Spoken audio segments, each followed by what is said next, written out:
স্বর্গারোহণ পর্বের পরবর্তী সপ্তাহ বুধবার। প্রথম পাঠ শিষ্যচরিত 20 অধ্যায়, পদ সংখ্যা 28 থেকে 38। এফেসাস মণ্ডলীর প্রবীণদের কাছ থেকে বিদায় নেবার সময় পল তাদের অনেক করে বললেন যে তারা যেন তাদের দায়িত্ব সঠিকভাবেই পালন করেন।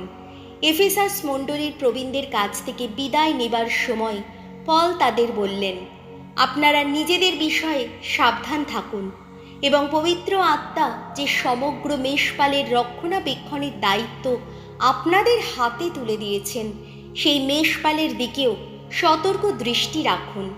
ঈশ্বর তার আপন পুত্রের রক্ত মূল্যে যে মণ্ডলীকে নিজের করে নিয়েছেন, আপনারা তার প্রতিপালন করে যান।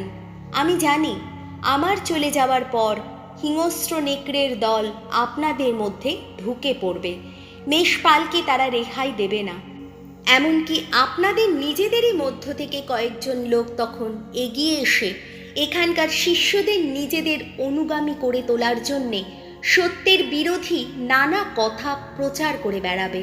তাই বলছি, সতর্ক থাকুন। মনে রাখবেন, 3 বছর ধরে দিন রাত আমি আপনাদের প্রত্যেককে চোখের জল ফেলতে ফেলতে সাবধান করে দিয়েছি, কখনো ক্ষান্ত হইনি। এখন আমি আপনাদের সঁপে দিয়ে যাচ্ছি স্বয়ং ঈশ্বরেরই হাতে। আপনাদের রেখে দিয়ে যাচ্ছি তার অনুগ্রহের সেই বাণীরই আশ্রয়, যার শক্তি আপনাদের গড়ে তুলতে পারে এবং ঈশ্বরের কাছে নিবেদিত সকলের মধ্যে স্থান দিয়ে আপনাদেরও সেই একই ঐশ্বর সম্পদের অধিকারী করে তুলতে পারে। আমি নিজের জন্যে অন্য কারো সোনা বা রূপো বা জামা কাপড় কোনো কিছুই কখনো পেতে চাইনি। আপনারা নিজেরাই জানেন, আমার এই দুটো হাত দিয়ে কাজ করেই আমি নিজের ও আমার সঙ্গীদের সমস্ত প্রয়োজন মিটিয়েছি। সর্বদাই আমি আপনাদের দেখিয়ে গেছি যে এইভাবে পরিশ্রম করেই দুর্বলকে আমাদের সাহায্য করা উচিত, এবং স্বয়ং প্রভু যিশু যে কথা বলে গেছেন সেই কথাও মনে রাখা উচিত যে পাওয়ার চেয়ে দেওয়ার মধ্যেই আনন্দ বেশি। এই কথা বলার পর পল সকলের সঙ্গে নত জানু হয়ে প্রার্থনা করলেন। শেষে তারা সকলেই কান্নায় ভেঙে পড়লেন এবং পলকে বুকে টেনে নিয়ে বিদায় চুম্বন দিতে লাগলেন। তারা যে আর কখনো তার মুখ দেখতে পাবেন না, পলের এই কথাতেই তারা সবচেয়ে বেশি দুঃখ পেয়েছিলেন। তারপর তাকে তারা জাহাজে তুলে দিয়ে এলেন। প্রভুর বাণী। শ্যাম সঙ্গীত ধুয়ো। সারা জগৎ মেতে উঠুক প্রভুর জয়গানে।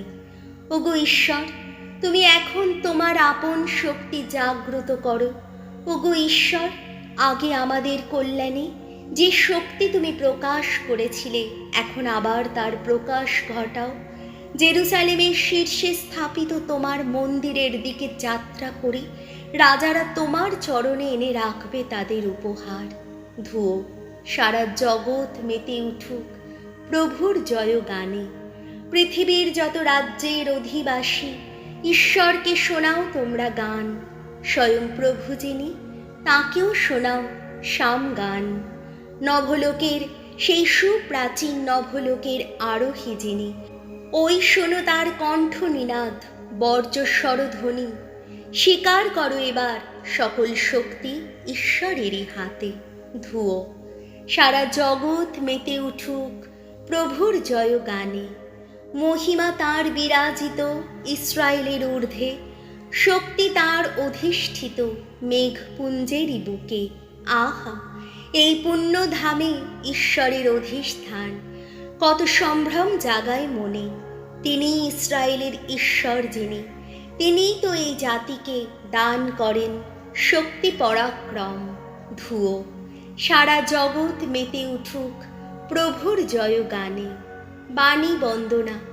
জয় মৃত্যুঞ্জয়, জয় তোমারই জয়।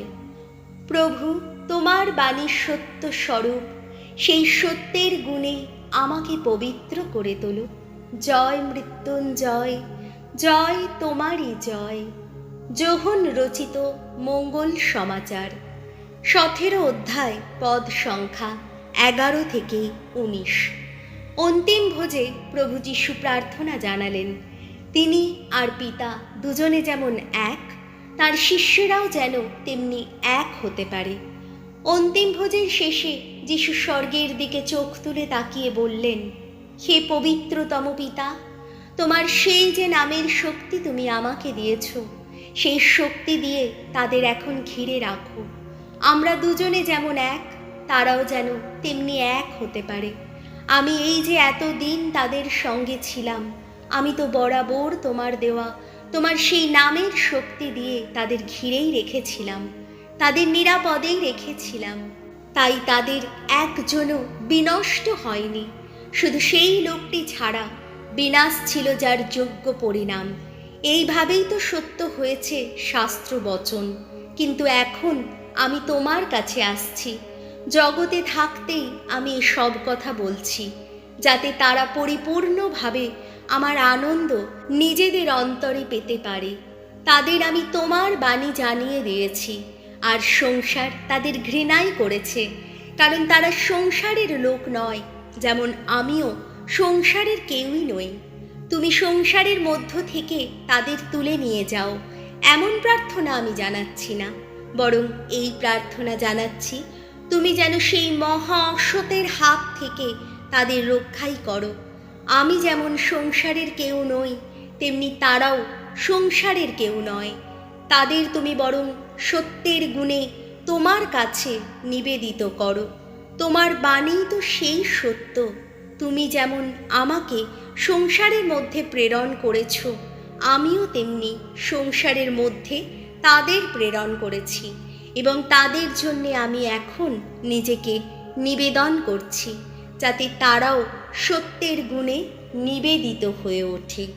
প্রভু যিশুর মঙ্গল সমাচার।